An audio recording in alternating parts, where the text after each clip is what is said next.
Mi novia canceló la boda para irse con su ex en una aventura, él solo la usó y volvió arrepentida, su familia y yo le dimos la espalda. Me llamo Eric, tengo 29 años, y esta es la historia de cómo mi boda se canceló el mismo día, sin que yo lo supiera hasta que ya era demasiado tarde. Conocí a Mariana hace casi 4 años. Nuestra relación no fue perfecta, pero sí estable. Tuvimos discusiones normales, desacuerdos que se resolvían hablando, y una rutina que, al menos para mí, era sólida. Cuando le propuse matrimonio, aceptó sin dudar. Lloró, me abrazó y me dijo que era lo que había estado esperando desde hacía tiempo. Eso fue lo que pensé durante meses, que ambos íbamos en la misma dirección. Los primeros meses de planeación fueron intensos pero emocionantes. Elegir la fecha, hablar con nuestras familias, empezar a ver proveedores. Mariana siempre había dicho que soñaba con una boda en la playa. Era algo que mencionaba desde que la conocí, ceremonia al atardecer, arena, algo sencillo pero bonito. Yo nunca tuve una imagen clara de cómo quería que fuera una boda, así que desde el inicio le dije que, dentro de lo posible, haríamos lo que ella quisiera. El problema fue la parte económica. Cuando empezamos a hacer números reales, no solo ideas, nos dimos cuenta de que una boda en la playa no era tan sencilla como parecía. No solo era el lugar, sino el traslado de invitados, hospedaje, permisos, proveedores externos. Al final, el presupuesto se disparaba mucho más de lo que podíamos permitirnos sin endeudarnos por años. Después de varias conversaciones, decidimos cambiar de plan. Encontramos una hacienda a las afueras de la ciudad, un lugar amplio, con áreas verdes, buena iluminación natural y capacidad para todos los invitados. Sorprendentemente, resultaba más viable económicamente que la playa. No era lo que Mariana había soñado desde niña, pero cuando lo hablamos, dijo que lo importante era casarnos, no el lugar. Al menos eso fue lo que me dijo. Durante un tiempo, todo parecía ir bien.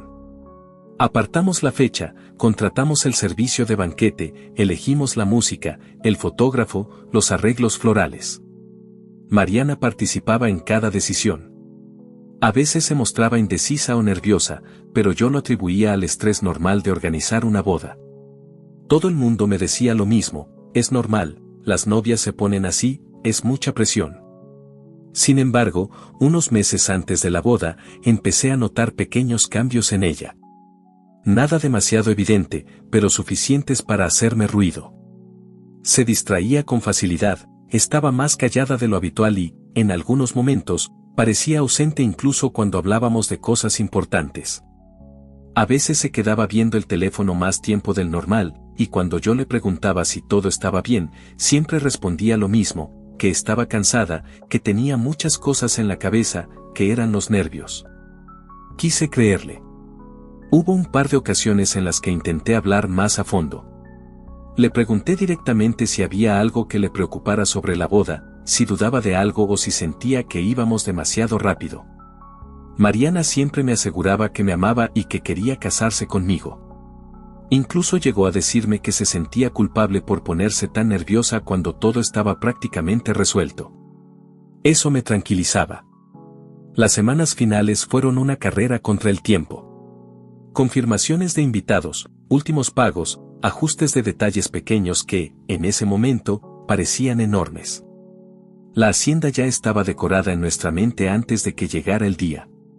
Habíamos elegido colores claros, iluminación cálida, mesas largas. Nada excesivo, pero bien cuidado.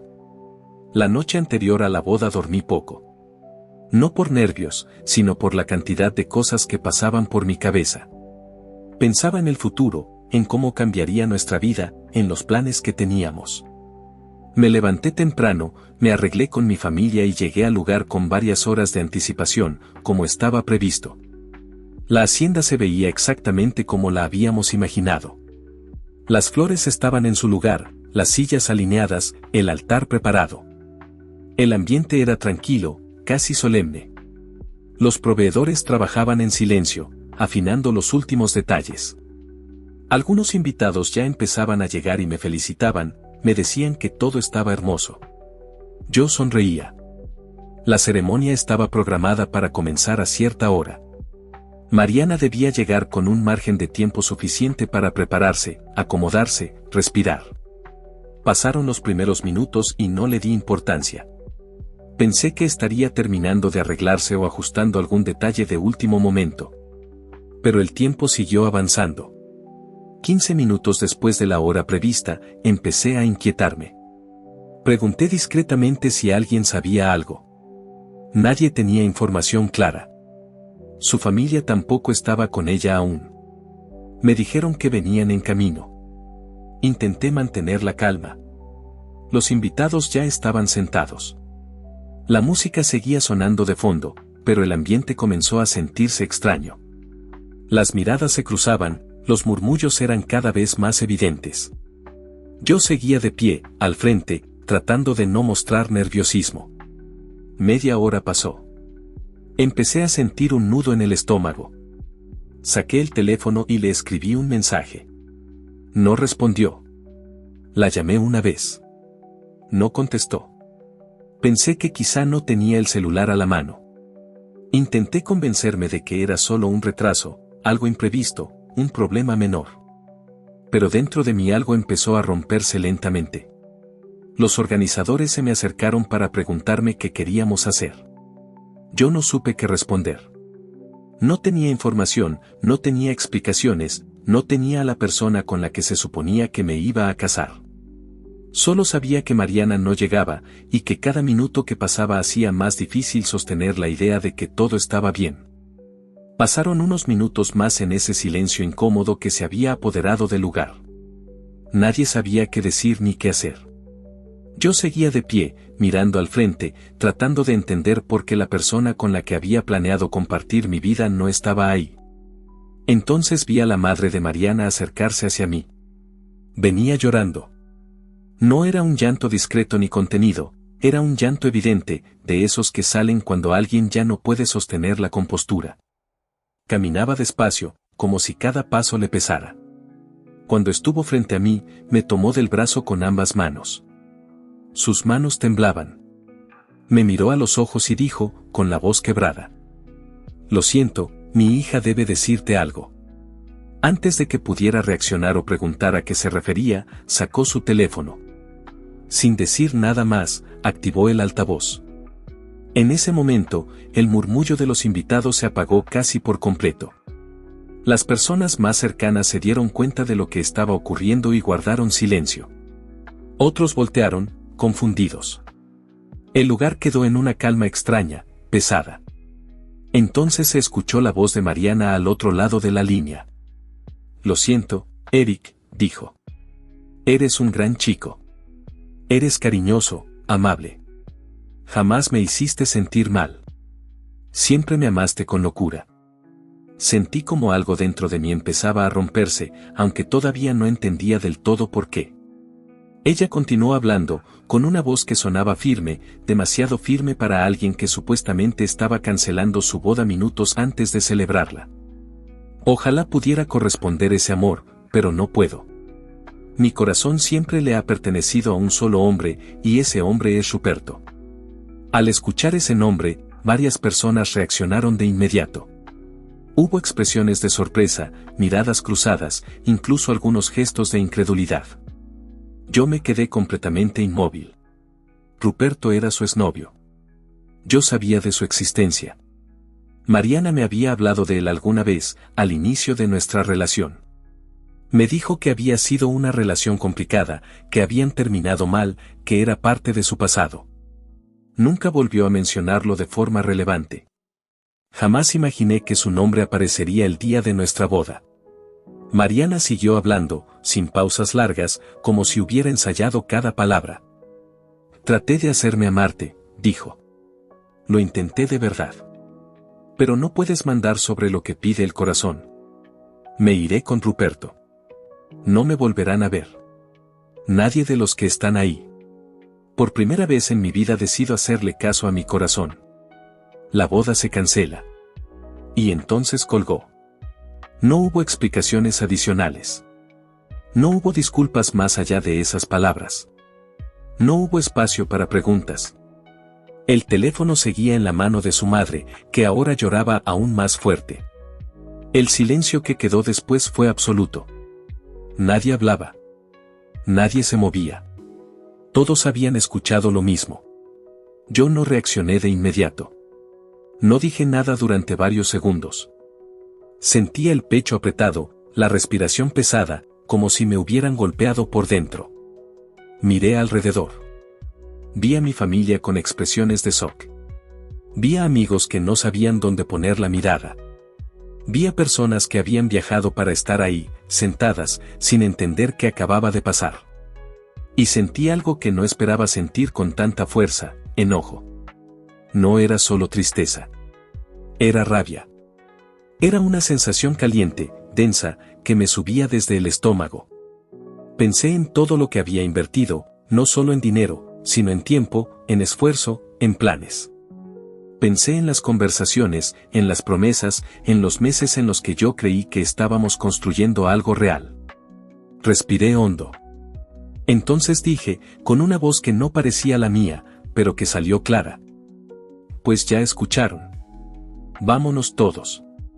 No lo dije con ironía ni con sarcasmo. Lo dije como una constatación. No había nada más que hacer ahí. Algunas personas se levantaron de inmediato.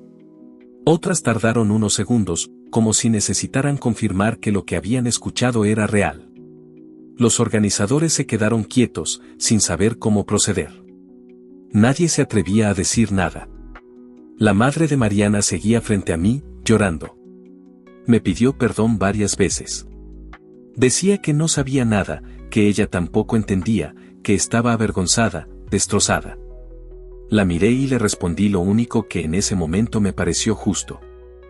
Usted no tiene que pedirme perdón. No es su culpa. Y lo dije de verdad.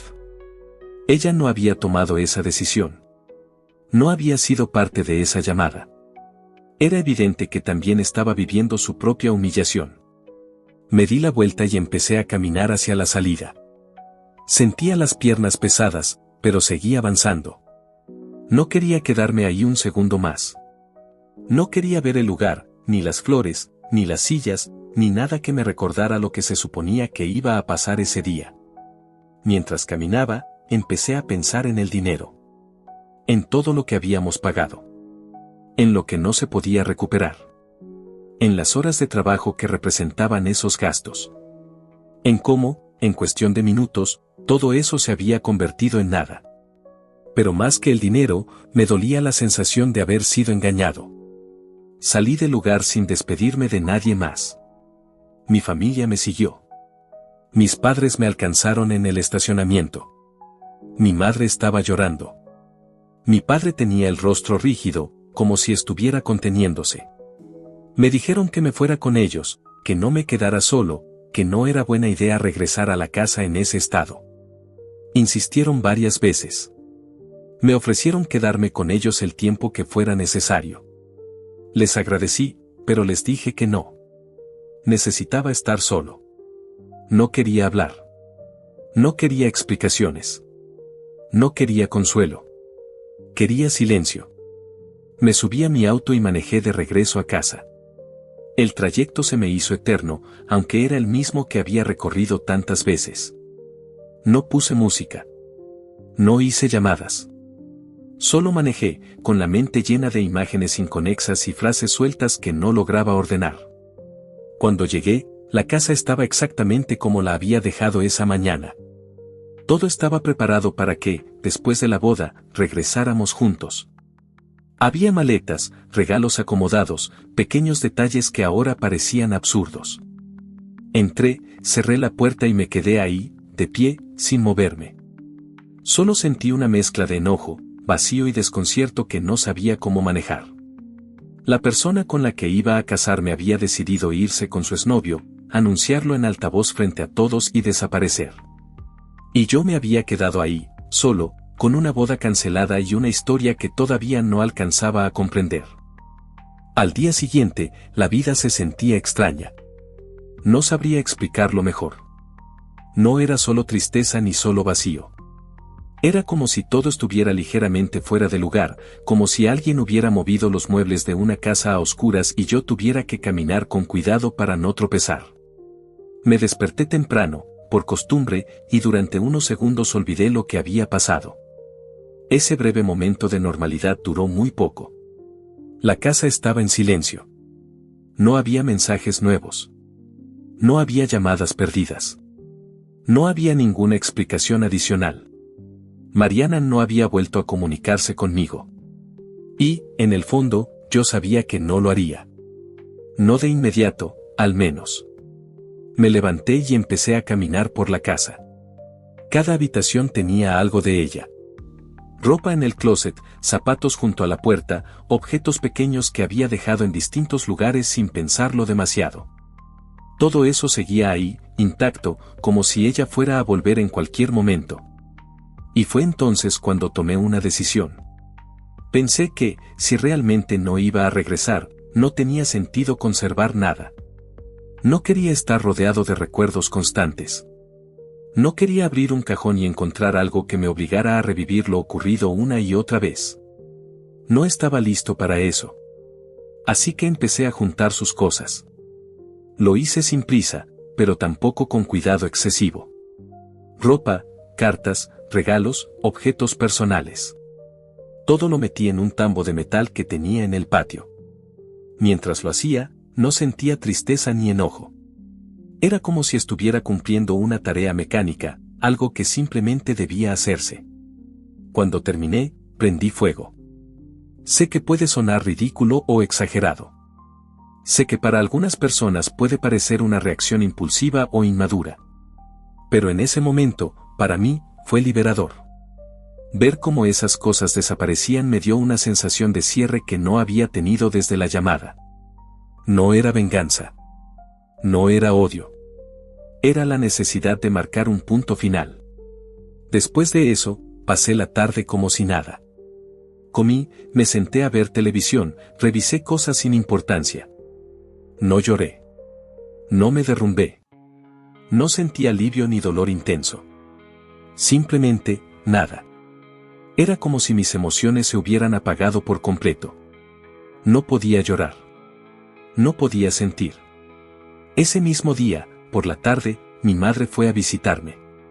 Tocó la puerta y yo le abrí con tranquilidad, casi con normalidad. Ella me miró durante unos segundos, como si estuviera tratando de entender qué pasaba dentro de mí. Entró sin decir mucho. Se sentó frente a mí. El ambiente era silencioso, pesado. Entonces me preguntó: «Hijo, ¿cómo te sientes?». Y en ese momento, todo se rompió. Toda esa frialdad que había sostenido desde el día anterior se derrumbó de golpe. Sentí un nudo en la garganta, los ojos se me llenaron de lágrimas y, sin poder evitarlo, empecé a llorar. No fue un llanto discreto ni controlado. Fue un llanto profundo, desordenado, como el de un niño. Me sentía exactamente así, como un niño otra vez. Lloré por la humillación, por la traición, por la confusión. Lloré por la boda que no fue, por el futuro que había imaginado y que ya no existía. Lloré porque no entendía cómo alguien podía decir que te amaba durante meses y desaparecer de esa forma. Mi madre no dijo mucho. No hizo preguntas incómodas. No intentó buscar explicaciones. Simplemente me abrazó y me dejó llorar todo lo que necesitaba. Me acariciaba la cabeza, como cuando era pequeño, y me repetía que estaba ahí, que no estaba solo, que todo iba a estar bien aunque en ese momento no lo pareciera. Ese abrazo fue lo único que me sostuvo ese día. Después de eso, los días pasaron sin grandes acontecimientos. No hubo llamadas. No hubo mensajes. No hubo intentos de contacto. Yo seguía yendo a trabajar, cumpliendo con mis obligaciones básicas, manteniendo una rutina mínima. Por fuera, parecía funcional. Por dentro, seguía vacío. No pensaba demasiado en Mariana. O, mejor dicho, evitaba hacerlo. Cada vez que su imagen aparecía en mi mente, la empujaba hacia otro lado. No quería enfrentar nada todavía. Una semana después de lo ocurrido, cuando ya empezaba a acostumbrarme a esa nueva normalidad silenciosa, algo inesperado sucedió. Era por la tarde. Estaba en casa, sentado, sin hacer nada en particular. Entonces alguien tocó la puerta. No fue un golpe fuerte ni insistente. Fue un toque normal, casi tímido. Me levanté sin pensar demasiado. Asumí que sería algún vecino o alguien de mi familia. Caminé hacia la puerta y la abrí. Y ahí estaba ella. Mariana. Ella fue la primera en hablar. Sé que me odias, pero debes escucharme. No le respondí. Simplemente le cerré la puerta en la cara y caminé de regreso a la sala. No fue un acto dramático ni impulsivo. Fue automático. No tenía nada que decirle. Me senté en el sillón y respiré hondo, convencido de que ahí terminaría todo. Entonces escuché un sonido metálico. El ruido inconfundible de unas llaves entrando en la cerradura. En ese momento recordé algo que no había considerado: ella aún tenía llaves de la casa. Nunca se me cruzó por la cabeza cambiar la cerradura. No pensé que volvería. No pensé que tendría el descaro de aparecer. La puerta se abrió. Mariana entró como si todavía tuviera derecho a hacerlo. Me levanté de inmediato. «Lárgate y dame esas llaves», le dije, sin rodeos. Ella cerró la puerta detrás de sí y me miró con los ojos llenos de lágrimas. «Debes escucharme, amor, por favor». «No soy tu amor», la interrumpí. «Vete. No perteneces aquí. Ya no hay nada tuyo en esta casa». Miró alrededor, como si buscara algo familiar, algo que la anclara. No encontró nada. Yo ya había eliminado cualquier rastro de ella. «Vengo por tu perdón», dijo. «Lo siento. Me engañaron. Ruperto me engañó. No me importa. Vete». No levanté la voz. No necesitaba hacerlo. Ella siguió hablando, atropellando palabras, como si el silencio la asustara. «Ruperto me habló justo el día anterior de la boda. Me dijo que no me casara, que huyéramos, que viajaríamos por el mundo. Me prometió una vida distinta. Yo le creí». Mientras hablaba, mi celular vibró en mi bolsillo. No lo saqué de inmediato. Solo sentí la vibración. Cuando lo hice, miré la pantalla de reojo mientras ella seguía hablando. Era un mensaje de su madre. Mariana vino. Quiso que la aceptáramos en casa. Al parecer su fantasía aventurera con Ruperto no funcionó. La echamos de aquí. Ella ya no es mi hija. Dijo que iría contigo. Ten cuidado. Se fue hace un poco más de una hora. Levanté la mirada de la pantalla y la volví a mirar a ella. Estuve con él unos días, continuó. Después se burló de mí. Me dijo que no podía creer que cancelara una boda por él. Me dejó. No sé dónde está. Dijo que era su venganza porque yo le había hecho daño en el pasado. Pero ahora lo sé, él nunca valió la pena. El que valía la pena eras tú. Siempre fuiste tú. Fui una tonta. Guardé el celular. La miré fijo. Me importa una mierda lo que pasó con Ruperto, dije. Para mí no existes. No eres nada. Eres peor que mierda. Me hiciste pasar la mayor humillación de mi vida. Por mí, pudrétete en el maldito infierno. Ahí se quebró. Empezó a llorar de verdad, sin control, con el cuerpo temblando. «O sea, así de fácil olvidas todo», dijo entre sollozos. «¿Qué hay de los besos? ¿De los viajes? ¿De las noches de hacer el amor? ¿Todo eso ya no existe?» «Ya no existe», respondí. «Me da asco recordarlo. De hecho, creo que iré a hacerme laboratorios, porque a lo mejor me transmitiste alguna enfermedad». Su expresión cambió. Pasó del llanto a la ira. «Me tratas como una zorra». «No eres una zorra», le dije. «Eres la reina de las zorras». Eso la hizo llorar más fuerte. Intentó acercarse. Estiró los brazos como si quisiera abrazarme, tocarme, recuperar algo que ya no estaba ahí. «Lárgate de aquí», le dije. «Me das asco solo con tu presencia». «No tengo a dónde ir», suplicó. «Por favor, déjame quedarme aunque sea un mes. Solo un mes para estabilizarme». La miré de arriba abajo. Puedes ir a la perrera, le respondí. Ahí dan asilo a perras sin hogar. De paso te esterilizan, así la mierda no se reproduce. Ella rompió en llanto otra vez. La tomé del brazo, abrí la puerta y la saqué de la casa. No fue con cuidado, pero tampoco con violencia innecesaria. Simplemente la saqué. No vuelvas, le dije antes de cerrar. La vi alejarse corriendo, llorando, sin mirar atrás. Cerré la puerta. Minutos después llamé a un cerrajero y le pedí que cambiara la chapa de inmediato. No quería sorpresas. No quería explicaciones. No quería más escenas. Mientras trabajaba, me preguntó qué había pasado. No entré en detalles, pero le conté lo esencial. El hombre negó con la cabeza y dijo: definitivamente es una zorra. Pero mire, mi padre una vez me dijo algo: hay más mujeres en la tierra que estrellas en el universo. Ya le tocará una, o varias, dijo, riéndose. No me reí. Pero cuando se fue y me quedé solo, me senté en silencio y pensé en todo. Pensé en la humillación, en el enojo, en la rabia, en la traición. Pensé en lo cerca que estuve de construir una vida con alguien que nunca me eligió de verdad. Pensé en lo fácil que fue para ella destruirlo todo por una fantasía. Y por primera vez desde que todo pasó, entendí algo. No perdí a la mujer de mi vida. Me libré de alguien que jamás lo fue. Y eso, aunque doliera, también era una forma de empezar de nuevo.